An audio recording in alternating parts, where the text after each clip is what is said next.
Hey, welcome back. It's Sarah from Roadworthy. Um, so let's see. This past week was the anniversary of the Sand Creek Massacre. Um, and so this was on November 29th, 1864 in Colorado Territory, near present day Eads, Colorado. Um, and I'm gonna insert some footage of my visit to the National Historic Site.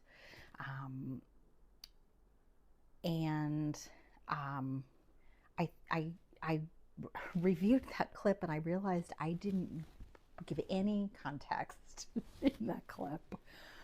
Um, but basically, gold had been discovered in Colorado Territory in 1858. And, you know, there was a dash of people entering the area.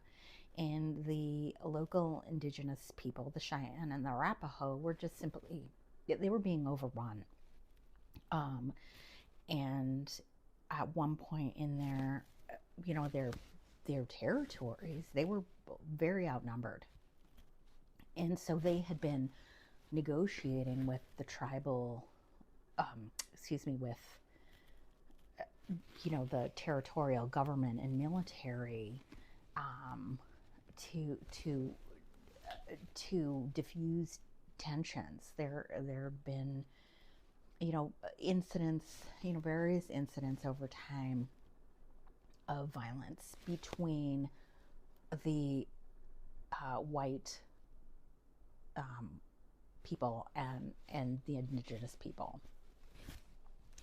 And so while this was going on, there was a period where about 750 Cheyenne and Arapaho people, largely elderly women and children, were staying at Big Sandy Creek, and while several people were in discussion with the white leadership, and the military swooped in and over a 9-hour period of time chased the Cheyenne and Arapaho peoples and killed about a third of them. So this is definitely one of the largest atrocities against indigenous peoples, and the National Historic Site has done a lot of work with the tribes to preserve the site, doing archaeological research at the site in a way that's in respectful and in coordination with the tribes. And the tribes have done a lot to flesh out the educational materials, shall we say. But anyway, so if you do have an opportunity to go there and check it out, it's a great site. And I had a wonderful chat with the ranger, probably almost for 2 hours. So I was visiting in August of this past summer, and so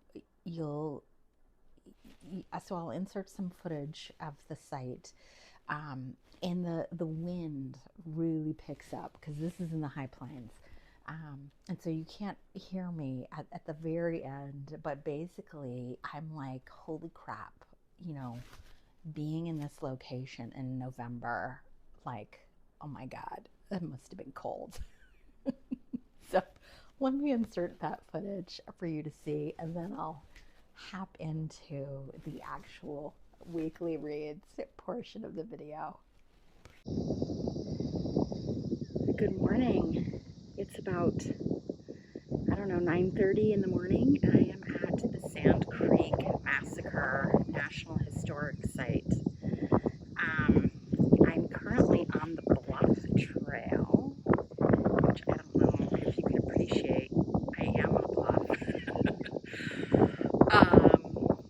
down here in this valley is where the Cheyenne and Arapaho village was located that was attacked. The line of trees that you see is where Sand Creek is. So the massacre occurred in November, and obviously the shelter of the trees and the river, or the creek, excuse me, was an important resource for the Cheyenne and Arapaho. And also the valley was a place to hunker down and use these bluffs as a break in the wind. God, the wind here on the Great Plains is no joke. Here in the summer, it's kind of a respite, but boy, in the winter, this has got to be brutal.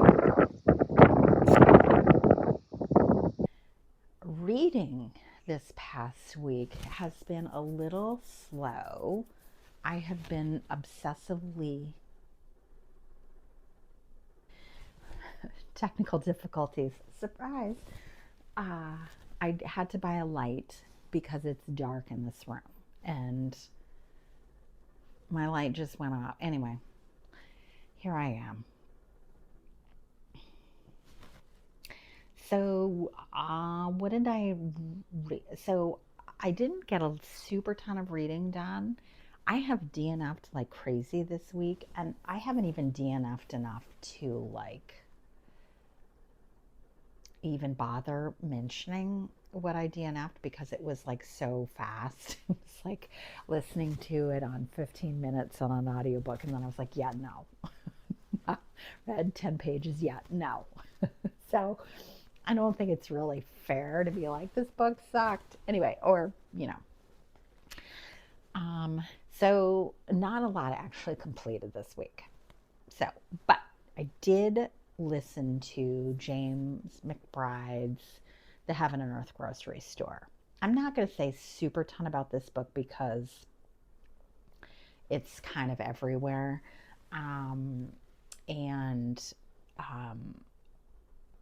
I did see James McBride speak at the library about this book, and he's just such a charming and delightful person. And hearing him, talk about this book, hearing him just talk about his life and just his thoughts and musings on everything. Anyway, he's just a super, super charming guy. And I actually started reading this book. I think I mentioned this. I started reading it, the book, and he just has such a rhythmic way of writing, and the dialogue is always so important in his books that I switched to the audiobook, and I'm glad I did. For the two people who don't know what this book is about, it is really about a community in Chicken Hill in Pottstown, Pennsylvania, that is largely Black and Jewish. And it's a ton about community, but there is a boy who lives in the community who is deaf, and he basically, the state wants to take him and put him in an institution. So it's a little bit how the community rallies around this kid. I'll just leave it there. There's also, it opens with sort of a murder mystery. And I feel like, although completely different from Deacon King Kong plot-wise, I feel like it's actually very similar to Deacon King Kong. So if you liked that book, you'll love this one too, and vice versa. Both of those books, they have multiple plot, things going on, but really at the heart of the book, these are books about community, and his characters are so lively, and And he has such warmth and love for his characters. You know, he embraces the warts and foibles and all. And I think there's such a generosity of spirit to his books that, um, you know, I really, really, really appreciate that. And again, James McBride is a very funny guy, and I feel like his humor comes out in his books. So, you know, this book is getting a lot of accolades out there. And, you know, to me, he's just a wonderful storyteller. And I really feel like this book and Deacon King Kong are just very, very close in theme, style, even though completely different settings, stories, time periods, you know, but they're very paired in my mind. So loved it, you know, with the rest of America. Then I read, oh my God, I don't have the book. Okay, weird. I literally just had the book and I cannot find Miko Kawakami's Heaven. So I'll put the cover up. I don't know. Anyway, it's translated by Sam Bett and David Boyd. This is a difficult book to read for me, and I was actually very surprised by that. I can seemingly read about all manner of difficult subjects, but this one really was hard for me. So this is the story of an unnamed narrator, and he befriends Kojima, a girl in his school. I don't know if they're like 8th grade, 9th grade, like, you know, 14, 15 years old. It's never clear what their age is, but I'm kind of guessing. And the two of them are ruthlessly bullied. And they initially connect because of that shared trauma, and become sort of sources of support and really the only friendships that these two have ever had. Like I said, I have read about, you know, rape, torture, you know, you name it. And I found the scenes and of them being bullied very difficult. And I think part of what it was is it was very painful to read the narrator's response to the bullying. It's almost like he never acknowledges like his feelings and the humiliation. It's like, oh, it's okay, I'm fine, you know, this is just how it is. And again, all of that trauma and humiliation was just being internalized. And I think reading that on the page was what was maybe so hard. And I think Kawakami heightens the tension because throughout the early part of the book, there are really no adults present. And so you feel their isolation and their vulnerability is that much more heightened. There are no teachers ever appear on the page.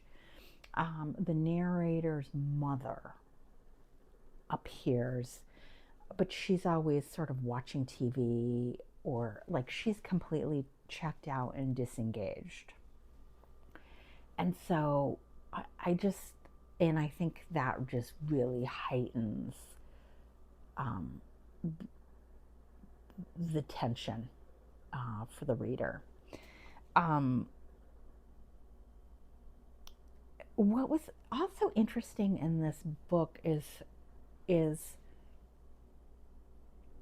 like I said, our narrator tries to sort of write off these events as, this will pass, it's fine, I'm okay, I can take it. And Kojima sort of interprets these events differently. She's kind of like, well, we let it happen. We don't fight back because we're actually stronger. That they're acquiescing power and strength to these bullies is actually a sign of their strength and their moral superiority. And she just has a completely different way of internalizing the events, and I thought that was actually really, really fascinating. And in her mind, they could choose to stop this, but they don't need to because they're stronger. There is eventually a discussion between the narrator and one of his bullies of like, why do you do this, and why me? And that was a really fascinating conversation. Sort of an interesting take on morality.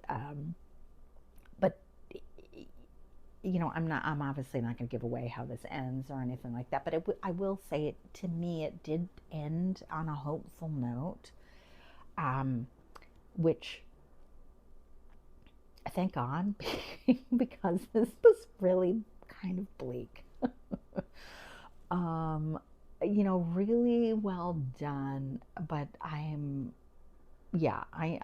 needed a break after this, and I think that's why I started DNFing perhaps so many things. It's like I needed palette cleanser, but things were just too fluffy or too, like, I wasn't finding the right thing. So anyway, that's sort of it this week. A light week of reading. I've been, it's the holiday season. I have been sewing a lot. Actually, this is one of my recent creations. Knitting a lot. What else? I don't know. I just have stuff, holiday prep going on. And so I suspect I'm going to get through a lot more audiobooks here in the near future. So we'll see.